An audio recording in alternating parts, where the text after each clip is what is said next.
Dear Elly, I'm sorry, dear Elly, I'm sorry. She always wanted to see it, the ocean. Elly used to dream of what it would be like to smell the salty sea air. Her bedroom consisted of seashells, posters and postcards of palm trees and white sandy beaches, wondering what it would feel like between her toes. Is the water cold or warm? Echoes of Elly's voice slipped through my mind, sending goosebumps down my arms. Would you be brave enough to venture out where you can feel the tides pull? I said aloud.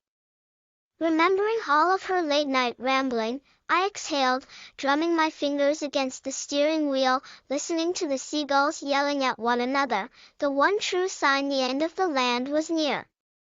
It took 15 hours straight to get to the end of Alabama. My energy level was now fueled by sweets, coffee, and procrastination 10 years in the making. I opened the car door and stretched before adjusting my jean shorts and an orange tank top. The box that sat safely in the passenger seat the whole trip awaited its final journey. One that took me so long to find the courage to achieve. It was now or never. The wind blew my hair around my face, tickling my nose. I kicked off my shoes, tossing them through the open car window. The air was salty, just as Elly always wondered if it would be. The waves crashing against the bank beckoned me further, my feet squeaked against the clean, white sand, bringing out a giggle. I hesitated before touching the water, allowing my toes to sink deep down until they reached the coolness below. A smile crossed my face, one for finally experiencing her dream, though this wasn't exactly how I pictured it. The beach was secluded. White dunes rolled behind me, seemingly untouched by man. One couple walked hand in hand in my direction. I looked down and wiggled my toes, chest starting to tighten. Fear gripped tightly around me, freezing me, refusing to let me proceed. Her voice flowed through my mind, reminding me of her never-ending questions. She rambled off within the clutches of sleep. Do you think the water stays nice and warm down south? What happens if we're attacked by seagulls? I chuckled. The box remained within my fingers, staying close to my chest. It was no ordinary box, made of walnut, stained dark, black brackets, and black knobs that held it securely together to keep the valuable contents safely concealed. Enough courage surfaced to take a few more steps, once the couple passed me by. I closed my eyes, listening to each wave approach and then receded. The crashing sounds of their entrances were quickly followed by a quiet return to the sea, stirring up sand and shells. No amount of repeated CDs could capture the true magic. I opened my eyes to find new shells traveling with each ripple, most broken, just remnants of what once was. One did lay there, soft, pink, unaffected by time and the movement of the currents. What are you waiting for, Billy? Elly's voice said through my mind, a sound not yet forgotten, a sound I was not prepared to lose. I don't know, I replied out loud, looking up from the shell. Chicken, I'm not. No, you're not. So why hesitate now? I sighed, looking down into my hands, holding the box closer to my chest. You know why. A tear fell, hitting the box, seeping into the wood. I dug my feet into the sand once more, searching for what the sun could not reach. I rubbed my finger along the edges of the box, longing for the courage she always gave me. Ghost crabs began to emerge from the sand, digging their holes to escape the eager seagulls above. The sun would soon make its descent. I took in a deep breath and moved forward, not stopping until I reached the first wave. Lukewarm water hit my feet with the first wave, sand brushing my ankles as it returned. Just a simple touch calmed my anxious heart, putting a smile on my face. I stood there, feeling each wave pass me by, relishing in the captivating sensation of never wanting to leave. See, not so hard, Elly's voice echoed. Still close in my subconscious, no, I nervously laughed. It wasn't. How is it? A tear proceeded down my cheek. Perfect. I ran my hand across the latch, unable to open it, fighting against my thoughts. Why did I come here?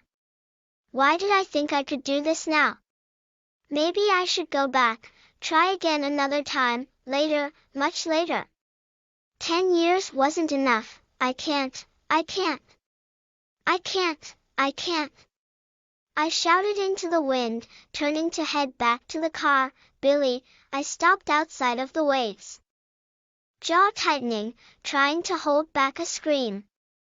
Elly, stop. Elly's voice spoke softly, shutting down the doubting voices in my mind before they could take control. You can do this. I fell to my knees, sand sticking where the water grazed. It took a minute to silence the demons inside effectively. Elly helped encourage me to stay active, to stay alive and sane, and I didn't know how I could do it without her, how I could continue life. Why? Elly thân mến, tôi xin lỗi chân thành cảm ơn, tôi xin lỗi cô luôn muốn nhìn thấy nó. Đại dương, Elly từng mơ ước được ngửi không khí mặn mòi của biển sẽ như thế nào. Phòng ngủ của cô chỉ có vỏ sò, áp phích và bưu thiếp hình cây cọ, và những bãi biển đầy cát trắng, tự hỏi cảm giác giữa các ngón chân của cô sẽ như thế nào. Nước lạnh hay nước ấm? Âm vang của giọng nói của Elly lướt qua tâm trí tôi, khiến tôi nổi da gà. Liệu bạn có đủ can đảm để mạo hiểm đến nơi mà bạn có thể cảm nhận được thủy triều kéo không? Tôi nói to, nhớ lại tất cả lan man đêm khuya của cô ấy. Tôi thở ra, gõ các ngón tay vào vô lăng, lắng nghe tiếng chim mòng biển kêu với nhau, một dấu hiệu đúng nhất là ngày tận thế của đất liền. Phải mất 15 giờ liên tục để đến cuối Alabama. Mức năng lượng của tôi bây giờ được thúc đẩy bởi đồ ngọt, cà phê và sự trì hoãn trong 10 năm làm việc. Tôi mở cửa xe và duỗi người trước khi chỉnh lại chiếc quần đùi jean và chiếc áo ba lỗ màu cam. Chiếc hộp nằm an toàn trên ghế của hành khách trong suốt chuyến đi đã chờ đợi hành trình cuối cùng của nó, hành trình mà tôi đã mất rất nhiều thời gian để tìm đủ can đảm để đạt được.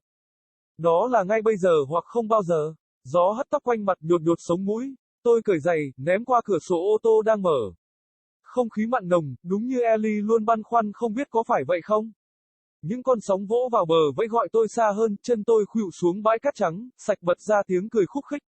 Tôi do dự trước khi chạm vào nước, để ngón chân chìm sâu xuống dưới cho đến khi chạm đến độ mát bên dưới. Một nụ cười thoáng qua trên khuôn mặt tôi, một nụ cười vì cuối cùng đã trải qua giấc mơ của cô ấy, mặc dù đây không phải là cách tôi hình dung chính xác. Bãi biển hẻo lánh, những đụn cát trắng lăn sau lưng tôi, dường như chưa được con người tác động. Một cặp đôi tay trong tay đi về hướng tôi nhìn xuống và ngọ nguậy ngón chân, ngực bắt đầu thắt lại. Nỗi sợ hãi ôm chặt lấy tôi, đóng băng tôi, không cho tôi tiếp tục. Giọng nói của cô ấy lướt qua tâm trí tôi, nhắc nhở tôi về những câu hỏi không bao giờ kết thúc mà cô ấy nói lan man trong giấc ngủ. Bạn có nghĩ rằng nước vẫn tốt và ấm dần về phía nam? Điều gì xảy ra nếu chúng ta bị tấn công bởi những con mòng biển? Tôi cười khúc khích, chiếc hộp vẫn nằm trong tầm tay tôi, ở gần ngực tôi. Đó không phải là một chiếc hộp thông thường được làm bằng quả óc chó. Dấu ngoặc màu đen, sẫm màu và các núm màu đen giữ chặt nó với nhau để giữ cho nội dung có giá trị được cất giấu một cách an toàn. Đủ can đảm để bước thêm vài bước khi cặp đôi đi ngang qua tôi. Tôi nhắm mắt lại, lắng nghe từng đợt sóng tiếp cận rồi lùi dần. Những âm thanh va chạm từ lối vào của chúng nhanh chóng được tiếp nối bằng sự trở lại yên tĩnh của biển. Khuấy động cát và vỏ sò, không có số lượng đĩa CD lặp đi lặp lại nào có thể nắm bắt được điều kỳ diệu thực sự. Tôi mở mắt ra để tìm những lớp vỏ mới trôi theo từng vết gợn, phần lớn đã vỡ vụn, chỉ là tàn tích của những gì đã từng là. Một chiếc đã nằm đó, mềm mại, màu hồng, không bị ảnh hưởng bởi thời gian và sự chuyển động của các dòng nước. Bạn đang chờ đợi điều gì?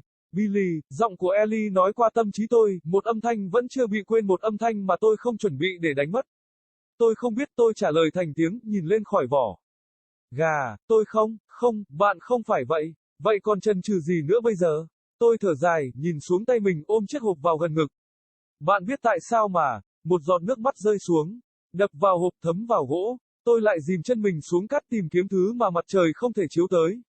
Tôi xoa ngón tay dọc theo các cạnh của hộp, khao khát sự can đảm mà cô ấy luôn dành cho tôi. Những con cua ma bắt đầu trồi lên khỏi cát, đào lỗ để thoát khỏi đàn mòng biển đang háo hức phía trên. Mặt trời sẽ sớm lặn, tôi hít một hơi thật sâu và tiến về phía trước, không dừng lại cho đến khi chạm đến con sóng đầu tiên. Làn sóng đầu tiên đập vào chân tôi, cát lướt qua mắt cá chân khi nó quay trở lại. Chỉ một cái chạm tay đơn giản đã xoa dịu trái tim lo lắng của tôi, nở một nụ cười trên môi. Tôi đứng đó, cảm nhận từng con sóng lướt qua mình, tận hưởng cảm giác quyến rũ không bao giờ muốn rời đi. Thấy không, không khó lắm, giọng Elly vang lên. Vẫn còn gần trong tiềm thức của tôi. Không, tôi lo lắng cười. Nó không phải, nó thế nào? Một giọt nước mắt chảy dài trên má tôi. Hoàn hảo, tôi đưa tay lướt qua cái chốt, không mở được, cố chống lại suy nghĩ của mình. Tại sao tôi đến đây? Tại sao tôi nghĩ rằng tôi có thể làm điều này bây giờ? Có lẽ tôi nên quay lại, thử lại vào lần khác sau, rất nhiều sau. 10 năm là không đủ. Tôi không thể, tôi không thể, tôi không thể, tôi không thể, tôi hét lên trong gió, quay đầu trở lại xe. Billy, tôi dừng lại bên ngoài làn sóng, siết chặt quai hàm, cố gắng kìm lại một tiếng hét. Elly, dừng lại, giọng của Elly nhẹ nhàng cất lên, tắt đi những giọng nói nghi ngờ trong tâm trí tôi trước khi chúng có thể kiểm soát. Bạn có thể làm được việc này. Tôi khuỵu xuống, cát dính vào nơi sượt qua nước, phải mất 1 phút để làm im lặng những con quỷ bên trong một cách hiệu quả. Elly đã giúp khuyến khích tôi tiếp tục hoạt động, sống sót và khỏe mạnh, và tôi không biết làm thế nào tôi có thể làm điều đó nếu không có cô ấy, làm thế nào tôi có thể tiếp tục cuộc sống.